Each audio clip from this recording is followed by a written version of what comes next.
Competindo com o Pantanal, cara. Brincadeira.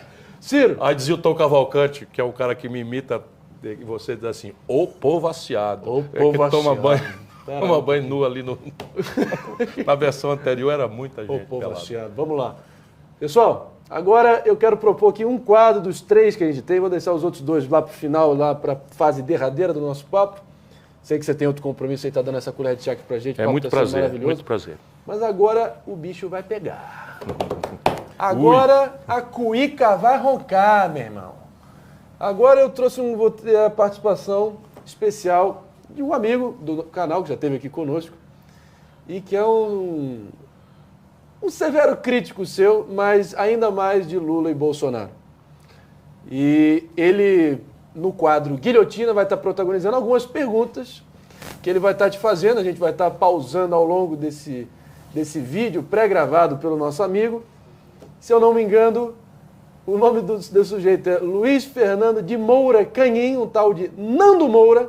Participação especial direto aqui. Você conhece o Nando Moura? Conheço. De ouvir falar, naturalmente. Tem alguma opinião pré-definida em Não, eu acho que relação é a uma pessoa inteligente.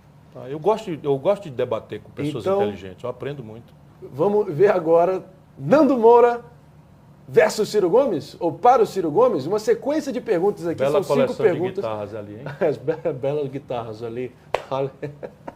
Do Van Halen. Vamos lá. Solta os cachorros aí. Nando Moura, as perguntas para o Ciro. Vamos que vamos.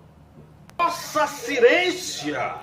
Aqui quem vos fala é Nando Moura, seu conterrâneo do Ceará. Espero que o senhor esteja aí com as bochechas bem coradas e com o bucho bem cheio do imposto que nós pagamos. Eu tenho algumas perguntas para o senhor e nós vamos até elas. A primeira delas é o seguinte: está nos seus planos baixar artificialmente a taxa de juros, que é basicamente o que Bolsonaro fez? Estourar o teto de gastos, quitar a dívida dos pobres e endividados, e tudo isso sem aumentar a inflação de uma economia que é basicamente toda atrelada ao dólar. Deixa eu lhe perguntar uma coisa, é pra gente ser trouxa e acreditar, ou é só pra dar risada mesmo? Porque o plano é se tornar Argentina? Pausa. Nem uma coisa nem outra. Preciso ter um pouquinho de humildade para se levantar de forma tão arrogante na contestação de coisas que não entende tão bem. Então vamos lá, refraseando, eu não pretendo quitar a dívida de ninguém. O Brasil tem um problema que é único no mundo, que é o nível de endividamento das famílias. Como eu quero retomar o desenvolvimento, eu preciso entender quais são os motores que animam o desenvolvimento. O mais importante deles, que responde por 60%, consumo das famílias. É o consumo das famílias. E o consumo das famílias vem de emprego, que está no nível crítico, renda, que está no nível crítico, e crédito, que implodiu. Sim. 66 milhões e 600 mil pessoas estão no SPC. Qual é a ideia? É uma ideia que a gente faz todo mês. Lá no Ceará, se ele tivesse um pouquinho mais de humildade e não tanta arrogância, a gente não tem o Banco do Brasil e a Caixa, porque não funciona tão eficazmente. Qual é a minha ideia? É o governo, através do Banco do Brasil e da Caixa Econômica, promover um grande leilão reverso dos credores. Então pega o crediário da Lojas Marisa. Vamos supor que eles têm R$1 bilhão de crédito inadimplido, que está inflado por juro, correção monetária, taxa de permanência, juro sobre juro, etc, etc. A pessoa tomou um crediário de R$600, pagou 300, está devendo 1.000. Isso é a realidade, que ele não tem ideia do que é, e eu, dedicado com 600 sábios me ajudando a estudar. Qual é a minha ideia? É simples, eu promovo esse leilão reverso, quem der o maior desconto vai na frente. Nós temos conseguido descontos de 90%. Quem duvidar, pega leilão do Serasa. Só deixar mais próximo. Tá, leilão do Serasa, é só entrar no Google agora, aí leilão do Serasa, 90% de desconto. A dívida média é R$4.000 em número redondo, 90 vezes 4 dá 3.600, sobra quanto? R$400 para eu refinanciar, eu pico isso em 36 vezes com juros moderados e faço um programa de reeducação financeira e restauro a dignidade da humilhação onde estão 66 milhões e 600 mil pessoas. Esse é um projeto rápido. A segunda, eu não quero baixar os juros artificialmente. Eu compreendo as causas do juro brasileiro estarem altas. Uma dúvida aqui, porque eu vi algumas vezes em algumas entrevistas, você falou assim, vamos falar baixinho aqui, porque Bolsonaro botou a taxa de juros no menor patamar de todos os tempos. É fato, mas já se arrependeu e já é vice-campeão. Mas essa não era a tua terapêutica para aquele Não, momento? mas é óbvio que a terapia é essa. Veja bem, se a taxa de juros de uma economia é maior do que o lucro médio dos negócios, da economia real, a economia para. E isso é estatismo. Isso é estatismo. Por que a taxa de juros é alta? Vou tentar ver se ele tem um pouquinho de humildade e aprende. A taxa de juros brasileira é alta por duas razões. Eu estou calmíssimo. Não estou parecendo calmo. Tô brincando. Eu não gosto de gente arrogante. Eu estou tentando refletir sobre as coisas com muita seriedade. Sabe? Aí vem um cara superficial, vai lá e vai, não sei o que. Estamos só começando, tem mais gente. Mas vai ouvir, cada vez vai ouvir. Eu sou assim. Eu não sou um simpático. Estou brincando com você. Demagogo é que eu não vou ser. Quem quiser demagogo, tem dois aí para votar, vota neles. Tal, que não tem problema. Eu sou um cara sério. Juro é alto no Brasil por quê? Vamos lá. Primeiro porque a dita esquerda brasileira concentrou em apenas 5 bancos 85% de todas as transações financeiras. Qual é o maior inimigo do capitalismo? O truste. O oligopólio, o cartel. Pois bem, o sistema financeiro brasileiro se cartelizou ante a absoluta conivência do Banco Central. A hiperfinanciarização, como você disse? Não, primeiro a cartelização. Eles estão combinados para cobrar um juro que não precisava ser tão alto na ponta e as tarifas, etc. Demonstração disso. O Brasil tem 5 bancos e 4 bancos brasileiros estão na lista dos 10 bancos mais lucrativos do planeta Terra. Isso provavelmente ele não parou para pensar, né? Segunda razão, o governo desequilibrado sendo grande e voraz tomador de dinheiro. Se ele está com o meu livro ali, eu estou dizendo lá como é que eu vou baixar a taxa de juros nas duas questões. Eu vou descartelizar no primeiro dia, tirando o Banco do Brasil e a Caixa Econômica do cartel e obrigando a competir. Vão ganhar mais dinheiro, vão rivalizar. Nos Estados Unidos tem 5 mil bancos competindo. Como é que é a consequência disso? Juro mais baixo, tarifa mais baixa, e em vez daquela zoadinha, ligue 10, ligue 10, ligue 12, ligue 14, cai a ligação, você começa tudo de novo, as pessoas começam a tratar melhor os clientes, né? Isso vai começar no primeiro dia do meu governo. Mas a segunda etapa está ali, é uma reforma fiscal que é a única disponível para o debate. E a única disponível, e todo mundo devia ter uma, eu estou propondo, eu vou cortar 20% das renúncias fiscais, isso elimina o déficit primário num passo. 70 bi de arrecadação. Mas essa farra das isenções fiscais não tem que ter uma anuência do Congresso também para você fazer isso? Tudo tem que ter anuência do Congresso e a gente tem uma fórmula de resolver essa governança política sem se vender ao centrão. Daqui a pouco a gente conversa. Mas eu vou resolver a equação fiscal do Brasil, que ele apressadamente diz que eu vou baixar a taxa de juros artificialmente.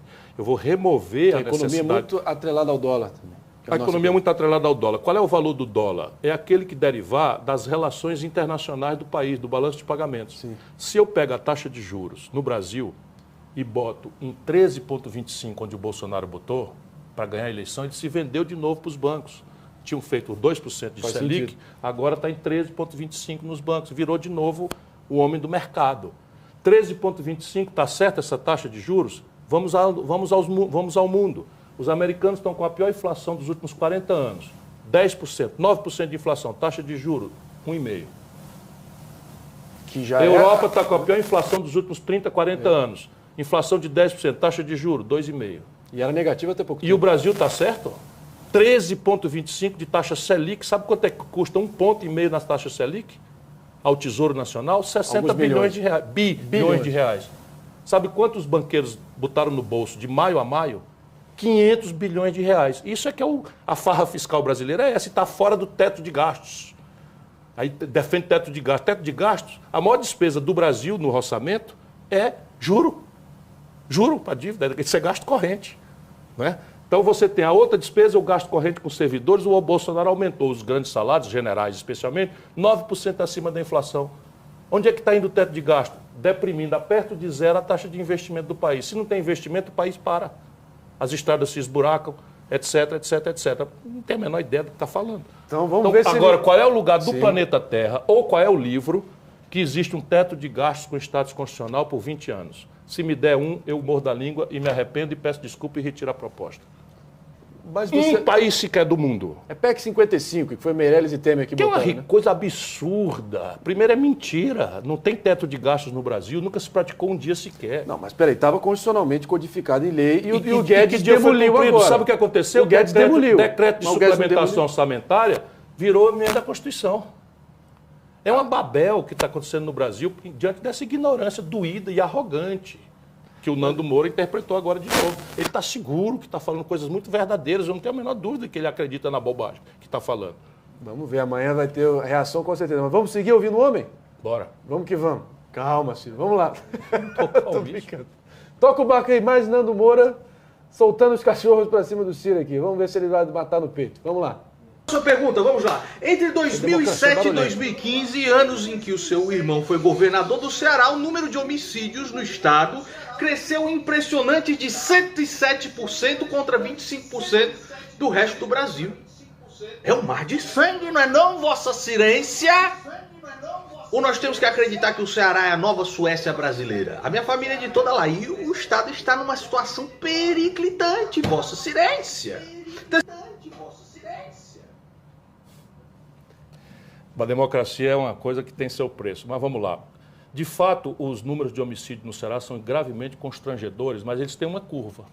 Tá. Durante o período em que o Cid foi governador, essa curva consistentemente caiu como não caiu em nenhum lugar do Brasil. Guardando coerência com um investimento recorde em polícia, em inteligência, em tecnologia. Foi até criticado porque as viaturas do Ceará viraram top. A Veja fez um deboche dizendo que era Miami Vice e tal, porque as viaturas são altamente tecnológicas e tal. E criou-se um programa de policiamento comunitário e os homicídios despencaram. O que aconteceu? Como o Cid fez concursos importantes e melhorou muito o salário das polícias, aconteceu de que 2/3 dos que passam têm nível superior. E ao entrarem, resolveram fazer um motim. Se amotinaram aquele... A data é essa. Aí você vê a curva caindo consistentemente. Tem um motim, explode, que a estatística tem essa coisa, pé na geladeira e cabeça no forno, temperatura média na barriga, não diz nada. O que você vai ver é o seguinte, a consistência da política. Aí vem, um motim, explode. Depois começa de novo, cai, outro motim, explode. Se não for verdade, eu retiro a minha candidatura. Vamos verificar. O Ceará não é uma Suécia, não. É apenas o estado que tem a melhor educação pública do Brasil. Também é proeza nossa. Essa sua projeção, assim, nesse gráfico que teve esses picos aí a partir desses motins... É só olhar a estatística, ano a ano, e você aquela vai primeira ver. crise do governo Bolsonaro, que o Sérgio Moro interveio, inclusive, junto com o Camilo Santana na época, ao que você atribui aquela crise da segurança no Ceará naquele momento e o que foi feito para debelar aquilo? Criou-se um partido político dentro da Polícia Militar. Hoje, o candidato à oposição, a nós lá, é um capitão que liderou os motins. O capitão Wagner? É. Que tem chances reais de ganhar. Não, é o favorito hoje. O favorito. Pela imprudência do Camilo Santana. E a arrogância de achar que o PT e o Lula, quem mandar vai votar, etc, estão lá expondo o Ceará a esse risco. Você acha que o Bolsonaro tem chance de levar no Ceará? Ele, pessoalmente, lá vai levar uma surra grande, mas o capitão pode ganhar no Ceará, sim. Porque tem Vou lutar muito para não acontecer. Tem essa coisa que é muito proeminente em Minas, especialmente, né? Que aconteceu já o fenômeno do Lécio, do Lula com o Aécio. Um voto para presidente, outro voto para divergente para o governo. O povo brasileiro é muito mais sábio do que esses politiqueiros pensam. O povo brasileiro é muito sábio. Vota... Estamos falando de Lula. Às vezes vota enganado. Lula Por exemplo, e Zema, empacotaram o Collor como moralizador, caçador de marajás. Gente. Não é culpa do povo, tá certo? Empacotaram o Bolsonaro como o cara que ia fazer a revogação da corrupção e do colapso econômico do Lula e do PT. E o povo engole porque é vítima desse sistemão. Não é? Agora, já te falei aqui dessa questão dos personagens e tal. Eu, pelo menos da história moderna, os dois melhores, mais hábeis, com a maior destreza oral, e em termos de oratórias, retóricas, Ciro Gomes e Fernando Collor. Você reconhece que o Collor, pelo menos, tem essa capacidade oratória, ou você acha... Defina o estilo dele na tua visão. Você acha... demagogo ridículo, francamente. O que você acha de Fernando Collor, mesmo? Foi uma oportunidade de ouro que o Brasil jogou fora, sabe? Uma redemocratizamos, um cara jovem e tal. Aí não tem concepção, não tem coisa nenhuma. Aí vai e troca os pés pelas mãos e começa a reeleição, que a tragédia estava imaginando a reeleição. O Kessa, na época, ia acumular R$1 bilhão e ele ia acumular R$1 bilhão para enfrentar. O resto do Brasil conhece. E essa guerra imobiliária entre vocês recente? Hein? Essa guerra imobiliária, ele não tentou pegar... Não, eu fiz uma denúncia para defender o Lula e ele me processou. Eu sou de Ceará, ele de Alagoas, nós trabalhamos em Brasília, ele me processou em São Paulo. Que isso? E eu não levo sorte aqui, me meteram em uma conta de indenização em que eu, que sou sério e denuncio os corruptos, sou obrigado a pagar a indenização para os corruptos. Aí pegaram um apartamento meu. É mesmo? É. E que peta isso? Ficou por eu isso? estou lutando na justiça, porque é uma injustiça absoluta. É. Você acha que ele leva para o governo, junto nesse consórcio, Lira, Ciro Nogueira e Bolsonaro apoiando ele ao governo de Alagoas? Olha, lá o meu partido está na vice do candidato do MDB. Que é o Renan Filho. Não, o Renan Filho Não, Renan Filho é a sucessão dele. Está vindo para o Senado, né? É. Isso. Alagoas sempre fazendo... Você tem que produzindo escolher grandes entre figuras. o Renan, o Lira e o Collor. Não, mas o Collor e o Lira não estão... Não, são Não, adversários locais pesados. Arapiraca os dois, ali, pega... não, É um saco de gato, Arapiraca ali. Seguindo então com o Nando Um Moura. abraço pro Ronaldo Lessa. Um abraço pro Ronaldo Lessa. Opa. Tá dando uma... Tá bom, tá bom. Seguindo então, vamos ouvir um pouquinho mais de Nando Moura. Toma tua aguinha aí, Ciro. Pera lá, vamos lá. Mais um pouquinho de Nando Moura, tirando as dúvidas dele. E Ciro aqui, tribuna livre, aberta para você também se defender e argumentar. Vamos que vamos. Terceira pergunta. Durante a sua gestão no Ministério da Integração Nacional, o governo federal gestou a Transnordestina, uma ferrovia lançada em 2006, que deveria ficar pronta em 2010. Em 2016, após uma década, você, Vossa Excelência, assumiu o comando da Transnordestina e prometeu entregar 1.800 quilômetros. Vou entregar! No final entregou só 80. Que porra é essa? O que aconteceu? O que aconteceu, Tu é Vossa muito Excelência? boçal, viu? Muito bem. Tu é muito boçal, meu macho. Veja bem, a Transnordestina é uma concessão privada, Sim. feita no governo Fernando Henrique Cardoso, não foi no governo do Lula. Eu, ministro da Integração Nacional, não tive nenhuma ingerência naquela concessão, que é do Ministério do Transportes e da ANAC, da NTT, não da ANAC, da NTT. E o que eu fiz foi tentar mostrar a prioridade que isso é para a infraestrutura do Nordeste. Porque é mesmo. Ela viabiliza uma agricultura pujante que está acontecendo ali no sul do Piauí, não é mina de minério de ferro que tem na circunstância de Pernambuco, gesso de Araripina, uma série de potenciais econômicos que são inviáveis porque não tem logística. Com ela fica viável. Anos depois, muitos anos depois, eu fui contratado por uma empresa privada chamada Companhia Siderúrgica Nacional, que é a concessionária da Transnordestina, Benjamin Steinbrück. para administrar essa companhia. E durante o meu período eu não prometi coisa nenhuma. O que eu fiz foi fazer ela avançar 1 quilômetro por mês. E ela avançou 1 quilômetro por mês. Quando eu saí, parou. Agora retomou de novo, de volta. Mas são as questões do Brasil, de financiamento, de etc, etc. Eu não fiz essa promessa. Eu tenho que dizer que o cara é boçal, porque é muito boçal. Percebe? As pessoas têm que criticar com conhecimento de causa. Uma das tarefas mais graves de um ser humano é criticar o outro. Por quê? Porque se eu critico, eu estou me presumindo bem informado, sabendo o que é que eu estou dizendo e tal. Mas nem com essa boçalidade toda. Eu posso estar queimando uma ponte aqui no programa pelo seguinte. Recentemente o Nando, que tem mais de 3 milhões de inscritos no YouTube dele, tem uma base muito fiel, ele lá para as tantas disse que vota nessa caneca aqui se ela tiver em terceiro lugar contra Lula e Bolsonaro para tentar promover a alternância de poder a qualquer custo antes desses dois com polos. esse tipo de ideia, E ele é um diz- bolsonarista. Quem produz o Bolsonaro, desculpa, o Não, ele é um Bolsonaro dos não maiores- desceu de moto. ele Não, é eu não também adianta nesse caso. você ser isso e dizer que não é. Eu estou falando dos valores envolvidos. A gente vai chegar lá, acho que é uma das perguntas finais dele é nessa linha. Vamos lá, seguindo em frente. Faltam 2, se não me engano. Mais Nando Moura aqui. O senhor diz também que no seu governo, quem sonegar imposto vai pra cadeia. O que acontece com quem desvia o imposto de nós, contribuintes, que tiramos da goela para pagar esse governo bandido?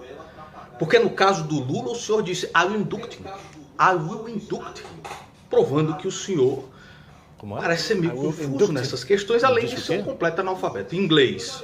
E eu queria também lhe recomendar, Vossa Excelência, o senhor participar do método ACT de inglês que eu tenho aqui com o professor Júnior Silveira. Mais de 210 horas de inglês, mais de 500 páginas de material escrito em inglês para você fazer exercício. Eu tenho certeza Fez o jabá? que você a vida inteira, sem saber falar inglês, vai falar em 9 meses a 1 ano, Vossa Excelência, eu garanto. Tudo bem? O link está na descrição de qualquer vídeo meu. Essa semana já está acabando as vagas, tá bom? Então que história é essa, Vossa Excelência? Que o senhor vai dar um induct pro Lula, hã? Pausa. Não teve um momento na Suécia, se não me engano, você teve algum evento que você falou que daria um indulto ao Lula? Não quero dizer nada disso. Deixa eu falar aqui. Deixa eu explicar aqui uma coisa. Primeiro, o mundo inteiro civilizado pune com pena de prisão a sonegação de impostos. Sem dúvida. Como o mundo inteiro pune com pena de prisão desvio de dinheiro público. Corrupção, peculato, o mundo inteiro. Eu quero fazer do Brasil um lugar que respeite a lei, em que o sonegador pague as penas de sonegar e que o ladrão do dinheiro público pague se roubar o dinheiro público, seja quem for. A induct, né, do Lula não aconteceu. O que eu estava denunciando, e eu gosto de perseguir a verdade, pouco importa as conveniências de ocasião.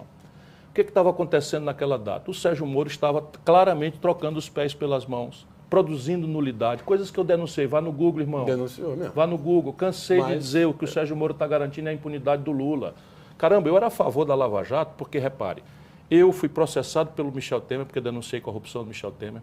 Eu fui processado pelo Eduardo Cunha, porque denunciei corrupção do Eduardo Cunha. Lá atrás eu fui processado pelo Quércia, porque denunciei a corrupção do Quércia. Eu denunciei o Collor. Percebe? E essa gente toda, pela primeira vez, parecia que ia pagar.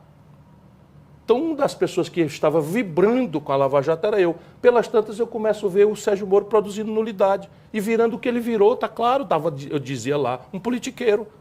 Quando você vira um politiqueiro sendo um juiz, resultado prático, você semeou nulidades e garantiu a impunidade dos verdadeiros corruptos no Brasil. Essa é a grande questão. E assim, postulado isso, qualquer presidente da República, não fui eu, foi o Supremo Tribunal Federal que, estranhamente, reconhece que o Fórum Natural não era Curitiba 5 anos depois. O resto é mentira. Vamos seguindo, finalizando a sequência de perguntas de Nando Moura aqui, arrepiando André Marinho com Ciro Gomes. Vamos agora para o final, que é uma pergunta que você ensaiou uma resposta, mas agora sua chance aí, porque é uma componente importante do tabuleiro político no momento. A última pergunta é o seguinte. Vossa Excelência acha que eu sou um fascista filho da puta como seu ídolo Getúlio Vargas? Ou neste programa, para manter as aparências, vai me tratar com algum respeito? Muito obrigado. Não, eu considero você um boçal, já disse, considero você um fascistoide, mas filho da puta não, eu respeito sua mãe. Tá certo. A resposta aqui na lata de Ciro Gomes. Mas, de fato, por que eu disse que isso é importante no tabuleiro? Porque o Nando, se tem alguém que fez ele teve na posse do Bolsonaro, mas logo depois da nomeação do Augusto Aras, ele, mesmo no momento que não era conveniente politicamente, ele enveredou para uma militância, ou para um ativismo dele nas redes, muito apaixonado, denunciando, tintim por tintim, esse dito estelionato eleitoral do Bolsonaro. O Sérgio Moro também foi ministro do Bolsonaro e depois virou um crítico do Bolsonaro. Eu não respeito essa gente. Eu não respeito essa gente. Não respeito. Você não respeita pessoas que se arrependeram de ter se arrependeram, eu respeito todo mundo. Eu não respeito os oportunistas. Tá. Que são as mesmas pessoas, cultivam os mesmos valores e que mudam por conveniência tática eleitoral pessoal, como é o caso do Moro, ou midiática, como é o caso do Nando Moura. Eu tendo a discordar. Não, fica à vontade para discordar. Esse nível de grosseria, de boçalidade é puro bolsonarismo. O bolsonarismo é um conjunto de valores. Isso é o que eu estou tentando mostrar para o PT, um conjunto de valores. Sabe, eu sou só um modesto brasileiro que tenho 41 anos de vida pública, nunca respondi por um processo, nem para ser absolvido. Nem para ser absolvido. Nada mais é do que a minha obrigação. Mas neste país, eu me apresento como uma pessoa decente. Eu acho que respeito eu mereço. Discordância, você viu aqui quantas nós temos e aprofundamos. Eu dou valor, estou aqui por isso, claro, eu dou valor. Perfeito. Vou lá no Nando Moura. Se ele me chamar, vou lá na hora. Eu já fui em todos os podcasts, fui no Flow, sabe, defendi o Monark. Porque o Monark cometeu uma bobagem, que repetiu agora em outro contexto, mas foi por falta de leitura de um liberalismo político respeitável. Qual é a ideia do liberalismo político generoso? É que todas as expressões de ideia têm direito de se organizar e pleitear democraticamente. Portanto, disse ele, o nazismo, teoricamente, devia ter direito de se organizar também. Ele não leu. Se ele tivesse lido, essa é uma questão pacificada, que é o paradoxo da tolerância. Então, o princípio da tolerância só vai até o limite em que a intolerância negue e liquide a tolerância, que é o caso do nazismo. Sem dúvida. E se ele tivesse lido, mas eu entendi que nunca... Bem colocado, um garoto paradoxo da tolerância. Claro, ele jamais foi um... É uma tese de alguém? Chama Pollock, não lembro bem, não lembro, mas não é minha. Boa. Vamos pesquisar. Se inscreve no canal, dá joinha, dá like, faz de tudo pro seu amigão aqui, seu amigão. E você sempre se lembre, amo cada um de vocês são muito especiais pra mim.